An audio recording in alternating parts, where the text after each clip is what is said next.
For 30 long years, a predator walked freely among innocent people. He blended into neighborhoods, hid behind a mask of normalcy, and left behind a trail of shattered lives. The victims waited for answers that never seemed to come.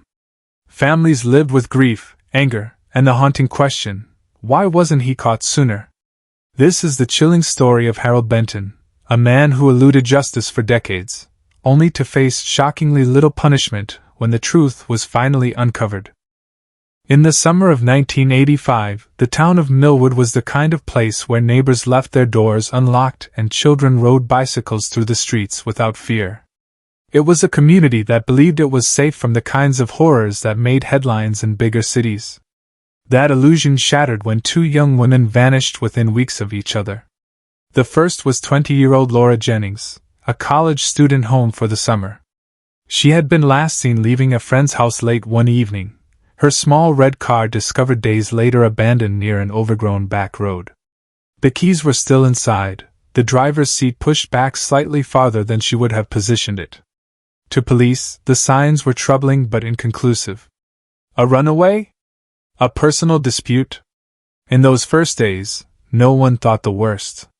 That changed when another young woman, 22-year-old Denise Cole, disappeared after leaving work at a local diner. Like Laura, her car was later found abandoned, this time just a few miles from where Laura's had been discovered. Both vehicles seemed to have been driven deliberately off the main roads, left where they would not immediately be found. Weeks passed before the truth emerged. Hikers stumbled upon shallow graves in the nearby woods. First Laura, then Denise. Their bodies were partially covered by branches and leaves, left in a hurry. The coroner confirmed what detectives already suspected. Both women had been strangled. Their jewelry was missing, but there were no signs of robbery. Whoever had killed them had wanted control, not valuables. Panic spread quickly through Millwood, a town that had never dealt with such brutality. Parents warned their daughters not to walk alone. Newspapers ran headlines about a possible predator lurking nearby. Police formed a task force, combing through every lead they could find. Among those interviewed was 34-year-old Harold Benton. A local mechanic, Benton was known for his surly demeanor and short temper. He had been seen drinking at a bar near where Denise last worked. Some even remembered that he drove the same stretch of road where Laura's car had been found. When detectives sat him down for questioning, Benton gave nothing away. He claimed he had been home the nights of the disappearances, and with no witnesses to contradict him, the statement was hard to challenge.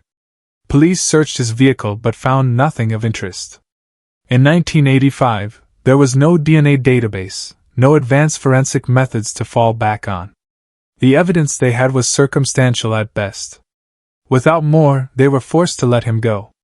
For the families, the inability of the police to make an arrest was devastating. Laura's mother would later recall how she begged detectives not to give up, certain that the man who had killed her daughter was still out there waiting for his next victim. But time passed, leads grew cold, and attention faded. Officially, the murders remained open cases. Unofficially, investigators knew they were slipping away. Millwood returned to a fragile sense of normalcy, but it was one built on fear. Women walked in pairs, avoided dark streets, and carried whistles and pepper spray. The police presence remained heavy for months, patrol cars circling neighborhoods at night, but no further arrests were made. What no one knew was that Benton had been careful. He studied how the police responded, how quickly suspicion had landed on him, and how easily he had slipped away once they lacked evidence. It taught him how to refine his methods, how to avoid leaving behind the little details that might connect him to the crime. He learned to spread his victims across county lines so the cases wouldn't be connected so easily. He began keeping small trophies, rings, necklaces, sometimes even shoes, that allowed him to relive his crimes in private without needing to strike again immediately. In his mind, he was smarter than the police, and the fact that he had been questioned and released only fed his confidence. By the time the summer of 1985 ended, Millwood was scarred. Two families had buried their daughters, a community lived in fear, and a predator walked freely through town, emboldened by the knowledge that he had outwitted the system. The first crime should have been his undoing. They should have been the moment detectives closed the net. Instead, they became the opening chapter of a reign of terror that would stretch on for 30 years, hidden behind the ordinary life of a man no one truly suspected until it was far too late. During the late 1980s, as the shock of the Millwood murders began to fade from the public's memory, Harold Benton slipped back into his daily routine as though nothing had happened. To his neighbors, he was just another working man. He drove an old pickup truck, kept his lawn tidy, and made polite conversation when he was seen in town. He held steady work at a local garage, fixing cars for longtime customers who trusted him to be honest and capable. Every Sunday, he appeared in church, sitting quietly in the back pew with his Bible in hand. To those who only knew him casually, Benton seemed unremarkable. But this image of ordinary stability was part of his cover. Behind it, he harbored urges that had already claimed 2 lives, and he was carefully calculating how to satisfy them again without drawing suspicion. It was during these years that Benton became more deliberate in blending into his community. He volunteered once as an assistant coach for Little League Baseball, earning praise for giving back to local kids. At the grocery store, he would chat with clerks and joke with regulars. On the surface, he appeared safe, reliable, maybe even a little dull. But what no one knew was that Benton was watching the people around him with predatory interest, sizing up women who fit his preferred type, young, independent, often alone at night. His day job provided him with knowledge of backroads and rural shortcuts, places where few people traveled and where the sounds of a struggle could go unheard. It also gave him access to tools, ropes, and other items he would later use in his attacks. Between 1987 and 1994, at least 5 more women disappeared across 3 different counties, each one vanishing under circumstances chillingly similar to Laura Jennings and Denise Cole. One was last seen walking home after work at a diner, another after leaving a bar just before closing, another while jogging along a familiar trail. Their cars or personal belongings would later be found abandoned, but the women themselves would not return home. Some bodies were discovered weeks later, hidden in wooded areas or shallow graves. Others were never found at all, leaving families in limbo, praying for a miracle that never came. Because the crimes stretched across different jurisdictions, investigators struggled to piece them together. Local police forces often worked in isolation, not realizing that what seemed like isolated cases in their towns were part of a larger, more sinister pattern. The lack of centralized databases and communication between counties created gaps Benton exploited. To police in one county, a missing woman was a tragic one-off case. To police in another, a strangulation victim was a singular nightmare. No one saw the full picture. Only Benton did, and he reveled in the knowledge that he was steps ahead of the very people searching for him. Inside his modest house, Benton created a private shrine to his crimes. In a locked box beneath a loose panel in the basement floor, he kept trophies, jewelry taken from his victims, small trinkets, and photographs that he developed in secret. Each item carried the weight of a life stolen. At night, when he was alone, he would go down into the basement, open the box, and handle the objects, reliving the power he had held over his victims. It was enough to keep him satisfied between attacks, but never for long. He had discovered that taking lives was something he could not resist. His outward calm made him invisible to suspicion. Parents waved to him in the street. Women walked past him without fear, unaware of the darkness behind his quiet stare. Even when police revisited the Millwood murders in the early 1990s, Benton's name came up only in passing. He had been questioned once, years ago, and dismissed. Why circle back to a man who appeared to be nothing more than a working-class mechanic with no obvious connections to the victims? That assumption would prove deadly. By the mid-1990s, Benton had perfected his routine. He no longer acted impulsively. He studied his victims, planned his moves, and selected areas far enough from home to avoid suspicion. He knew which wooded trails and empty fields offered cover, which roads had the least traffic, and which small towns had police forces too small to keep up. He understood how to silence suspicion by keeping his own life steady, never getting into serious trouble, never moving, never drawing attention. To everyone around him, he was simply Harold, the man with grease-stained hands who could fix an engine better than anyone else in town. In reality, he was a predator hiding in plain sight, quietly stacking bodies while the world remained blind to the truth. By the late 1990s, the string of disappearances and unsolved murders stretched across more than a decade, but with no one to connect the dots, they remained scattered tragedies on dusty shelves of police precincts. Each family carried the weight of unanswered questions. Mothers attended every press conference, fathers searched rural backroads for signs of their missing daughters, and siblings plastered photographs on telephone poles that were soon weathered and forgotten. To the families, these weren't cold cases, they were wounds that never healed.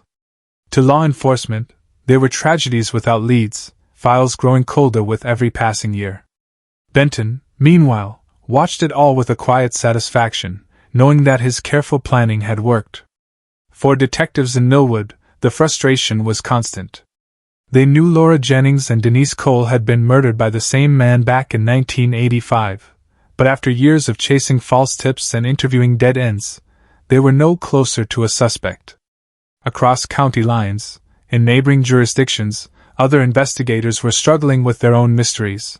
Women who had vanished in eerily similar circumstances, bodies found in wooded clearings, strangled with brutal precision.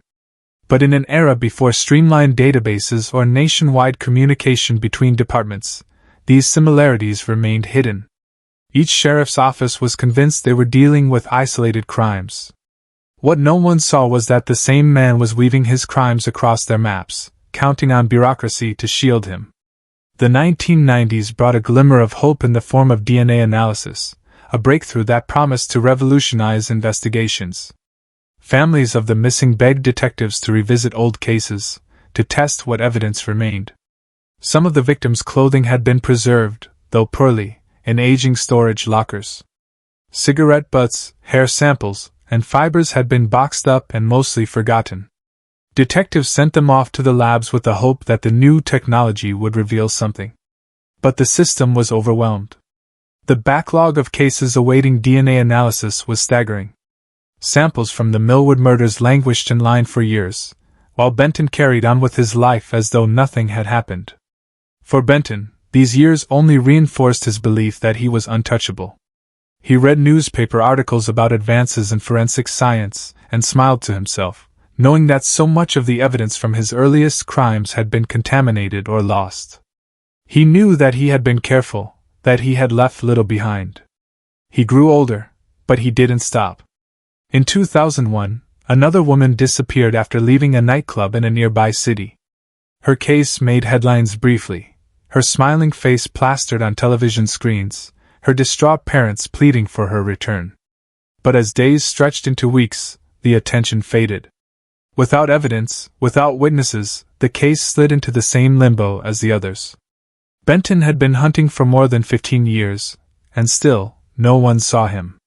As the years rolled on, some investigators retired, others transferred, and the cold cases gathered dust.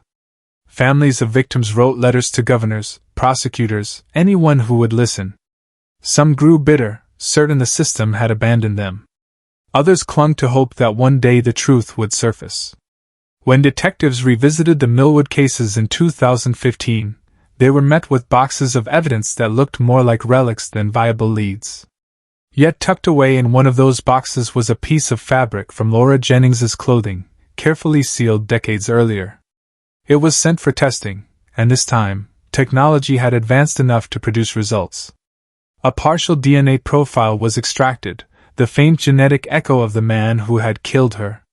When the results came back, the profile did not match anyone in the system. But investigators had another tool at their disposal, familial DNA searches, which looked for close relatives in the database. The breakthrough came in the most unexpected way. Benton's nephew, arrested months earlier for burglary, had been required to give a DNA sample.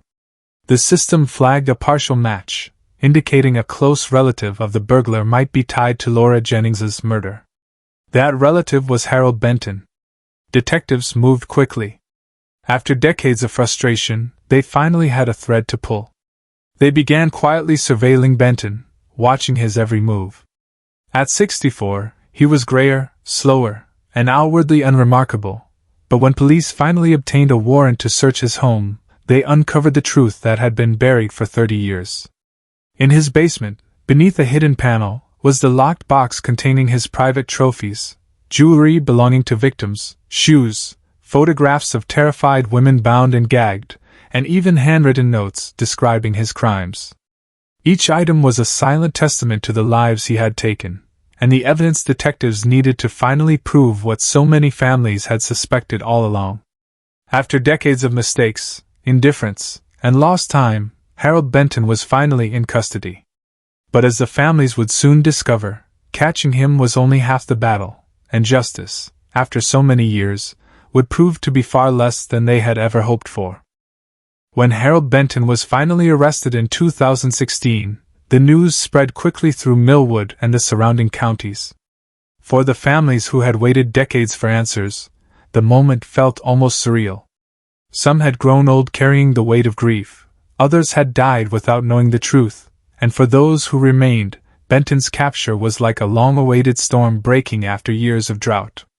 They packed the courtroom when his arraignment was announced, clutching faded photographs of daughters, sisters, and wives who had been stolen from them. Many of them had rehearsed this moment in their minds for years, imagining Benton in handcuffs, imagining justice delivered. But what unfolded over the next year would leave them reeling once again, a bitter reminder of how easily the system can fail even when the monster is finally caught. The problems became clear almost immediately. Prosecutors reviewed the mountain of evidence uncovered in Benton's home, along with the DNA profile that had finally linked him to Laura Jennings's murder. But time had not been kind to the case files. Critical pieces of evidence from the 1980s had been lost, mislabeled, or degraded beyond use. Witnesses who might have testified were dead or impossible to locate. Detectives who had originally worked the cases were long retired, their memories hazy. The sheer passage of 30 years had eroded much of the foundation needed for trial. Though police believed Benton was responsible for at least 10 murders, prosecutors faced the grim reality that they could only build solid cases around 2 of them. For the families, the news was devastating. They had endured years of silence, only to be told that their loved ones' cases might never make it before a jury. Some sat through briefings with prosecutors, tears streaming down their faces as they asked how a man who had admitted to so many crimes could be tried for so few. The prosecutors explained the harsh truth: without reliable evidence, charges would collapse in court, and Benton might walk free. It was better, they said, to lock him into a guilty plea for the cases they could prove, than risk losing everything at trial. In 2017, Benton agreed to plead guilty to 2 murders in exchange for avoiding the death penalty and a drawn-out trial. The plea deal secured a 20-year sentence. When the judge read the decision, gasps and cries filled the courtroom. Mothers who had waited 30 years for justice collapsed in their seats, sobbing into the arms of relatives. Siblings shouted that the system had failed them again. One woman, whose sister had vanished in 1991, stood outside the courthouse and told reporters, "He stole decades of our lives, and he'll die with a roof over his head and 3 meals a day. That's not justice. That's a slap in the face." For Benton himself, the sentencing was almost anticlimactic. Gray-haired, hunched, and expressionless, he offered no apology to the families. He muttered a few words acknowledging the plea, then shuffled out of the courtroom under heavy guard. For the families, his lack of remorse was salt in the wound. They had waited to see some flicker of guilt, some recognition of the pain he had caused, but Benton gave them nothing. He was a man who had lived freely for 30 years after his first known murder, and even when cornered, he refused to give them closure. In prison, Benton was housed in the medical wing due to his age and failing health. Guards described him as quiet, withdrawn, a man who kept to himself and rarely spoke. For the families of his victims, those 4 walls felt far too gentle a punishment for the horrors he had inflicted. They wanted him to feel the fear his victims had felt, to suffer in the way their loved ones had suffered. Instead, he lived out his final years under state care, sheltered from the hardships he had so mercilessly inflicted on others. Benton died behind bars in 2021, just 4 years into his sentence. News of his death brought mixed emotions. Some families felt relief knowing he would never harm another woman again. Others felt only bitterness that he had escaped true accountability, that the courts had let him slip away with so little punishment. In the end, the man who had haunted them for 3 decades spent only a handful of years in prison, and the scars he left behind stretched across generations. Parents grew old without answers, children grew up without mothers, and entire families were fractured beyond repair. The story of Harold Benton became less about one man's evil and more about the cracks in a system that allowed him to thrive. It was a story of lost evidence, missed connections, and bureaucratic inertia. Yes, he had been caught. Yes, he had been sentenced. But justice, in any meaningful sense, had been denied. 30 years of terror had ended with only a whisper of accountability, and for those who had lost the most, the outcome was almost as cruel as the crimes themselves. The death of Harold Benton in 2021 should have marked the end of a nightmare, but for the families of his victims, closure was something that never truly came. For decades they had lived with the shadow of unanswered questions, their lives defined by grief and an absence that could never be filled. Some of them had spent more than half their lives fighting for justice, clinging to the hope that one day the man responsible would face the punishment he deserved. But when the truth finally came, it was delivered too late and too lightly. Benton had walked free for 30 years, a man who blended into the fabric of his community while privately indulging his violent compulsions. And when justice finally found him, it was diluted by lost evidence, bureaucratic failures, and the limitations of time itself. He had stolen more than lives. He had stolen the chance for accountability. In many ways, Benton's case exposed the dangerous cracks in the system, the spaces where predators thrive. Back in 1985, investigators lacked the forensic tools that might have caught him early. But as the years passed, those tools arrived, and still he slipped away. The problem was no longer the absence of technology, but the absence of communication and care. Counties failed to share information, evidence was mishandled, and cases were left to gather dust in evidence lockers. Families who begged for answers were told to be patient, that the system was doing all it could, when in reality, decades were being wasted. Benton knew it too. He read the news, followed the stories, and understood how easily his crimes were being buried beneath paperwork and neglect. He counted on those cracks, and he was right. For the people of Millwood, his unmasking was shocking not only because of his crimes but because of who he had pretended to be. He was the mechanic who fixed your brakes, the man who nodded politely in the grocery store, the quiet figure in the back pew at church. He wasn't the monster lurking in alleyways or the drifter passing through town. He was one of them. That betrayal cut deeper than most realized. It forced people to rethink how they saw safety, how they saw trust. Parents wondered how they could have let their daughters walk past him on the street, neighbors questioned how they had never noticed the darkness in his eyes, and the community as a whole struggled with the knowledge that evil had lived right in their midst, disguised as ordinary. For the families of the victims, the small comfort of his arrest and eventual imprisonment could never balance out what they had lost. A 20-year sentence, whittled down to just 4 years served before his death, felt like mockery. Courtrooms that should have echoed with accountability instead rang with sobs and disbelief as mothers collapsed under the weight of disappointment. They had carried their grief for 30 years, only to watch the man who caused it all die quietly in prison without ever truly paying for what he had done. Their anger was not only for Benton but for the system that allowed him to live free for so long. The legacy of Harold Benton is not just the string of lives he ended but the painful reminder of how justice can be delayed and denied. It is a story about time that allowed evidence to degrade, witnesses to vanish, and families to grow old without answers. It is about the silence of institutions that should have protected the vulnerable, about the failures that gave a predator 3 decades of freedom. And it is about the cruel irony of finally catching him, only to watch the scales of justice tip so lightly against him. Today, his name lingers in the memories of those who lost loved ones, not as a man but as a symbol of systemic failure.